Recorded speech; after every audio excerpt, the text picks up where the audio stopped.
मंत्री जी से JSSC CGL पर कोई सवाल मत पूछिए। मंत्री जी अभी डिस्परेशन में है। मंत्री जी इतने डिस्परेशन में है कि कुछ कह नहीं पाएंगे। वह अभी जेएसएससी सीजीएल पर बोलने की हालत में नहीं। आप आंदोलन कर रहे हैं, लेकिन मंत्री जी की मानिए तो थोड़ा रुक जाइए। उनका डिस्परेशन खत्म होगा तब वह आपके सवालों का जवाब देंगे।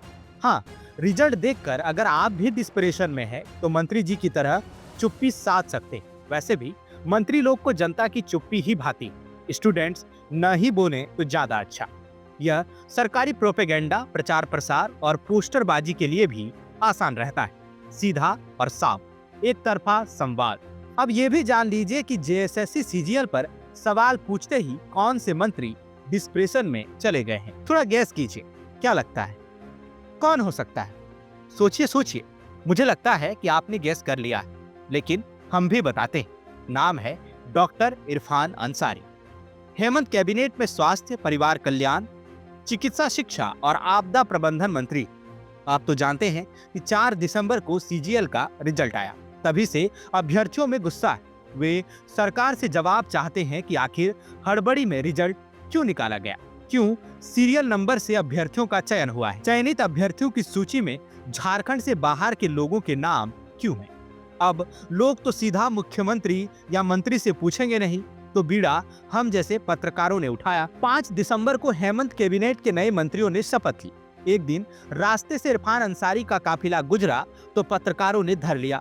पूछा कि जेएसएससी सीजीएल परिणाम पर क्या कहिएगा। कहा, अरे ये तो अच्छा है, हमारी सरकार ने रिकॉर्ड टाइम में रिजल्ट दे दिया।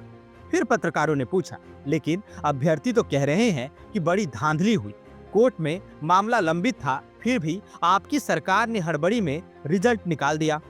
मंत्री इरफान अंसारी ने कहा, नहीं ऐसा नहीं, आप ये भी देखिए कि लड़कों की उम्र निकली जा रही। पत्रकारों ने बात धर लिया। बोले, मंत्री जी किन लड़कों की? क्योंकि प्रदर्शनकारी छात्रों का आरोप है कि आपकी सरकार ने राजस्थान, हरियाणा, यूपी, बिहार और बंगाल के लड़के लड़कियों को नौकरियां दे दी। यह सवाल पूछने की देर थी कि मंत्री इरफान अंसारी अचानक क्रांतिवीर के नाना पाटेकर से चुप चुपके के शाहिद कपूर हो गए। पहले तो कुछ अबा जबा बोला, फिर कहने लगे संवेदनशील मैटर है, अभी टिप्पणी नहीं करूंगा। फिर कहा, अभी हम सदमे में हैं, कुछ कह पाने की हालत में नहीं। बताइए क्या समझे, मामला संवेदनशील है कि मंत्री जी सदमे में? इसमें संवेदनशील क्या है? पत्रकारों ने कहा उनसे यूक्रेन युद्ध, रूस इजराइल फिलिस्तीन जंग या बांग्लादेश कॉन्फ्लिक्ट पर सवाल पूछिए। दरअसल मंत्री जी भागी, उनके पास जवाब नहीं था। कहते क्या और सुनते क्या। किस बात का सदमा? हाँ, सुना है कि उनके एक प्रिय कार्यकर्ता का निधन हुआ है। मंत्री जी का रोते हुए वीडियो भी वायरल हुआ था। हमारी भी संवेदनाएं उनके साथ हैं, लेकिन सदमा किस बात का? इसी दरमियान मंत्री जी ने शपथ लिया, फूल मालाएं डालकर ढोल ताशे के साथ आभार यात्राएं निकाली। मंत्री बनने की खुशी में अपने आवास पर भोज भात का आयोजन भी कराया।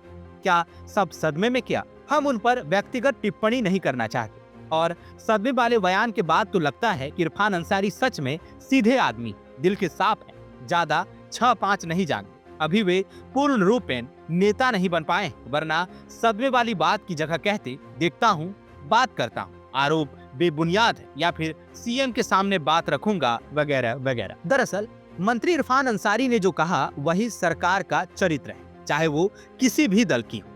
राजनीतिक दल भी शायद समझ गए हैं कि उन्होंने रोजगार, बुनियादी विकास, शिक्षा और स्वास्थ्य के मुद्दे पर चुनाव नहीं जीता। जनता का जो चरित्र है उसमें मुद्दों पर चुनाव जीता जा भी नहीं सकता। चुनाव जीते जाएंगे मैया सम्मान या गोगो दीदी योजना से, फ्री बिजली या 500 रुपए में गैस सिलेंडर से, थोथी अस्मिता के नारों से। झारखंड में कितने अभ्यर्थी प्रतियोगी परीक्षा की तैयारी करते हैं?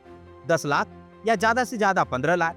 ये संख्या भी हक हुकूक के मसले पर एकजुट नहीं। अब सियासी दल चुनाव जीतने के लिए समीकरणों का आंकड़ा बिठाते हैं कि मैया सम्मान और गोगो दीदी पर कितना वोट, जाति, धर्म और क्षेत्र पर कितना वोट, समुदाय पर कितना वोट। इस समीकरण में स्टूडेंट कहीं फिट नहीं बैठते। किसी न किसी को तो वोट करेंगे, ये सोचकर कि सब गलत है, सही वो है जो कम गलत है। फिर क्यों ना इरफान अंसारी स्टूडेंट के मुद्दे पर सदमे में जाएंगे। पूरी सरकार ही अब तो सदमे में जाएगी।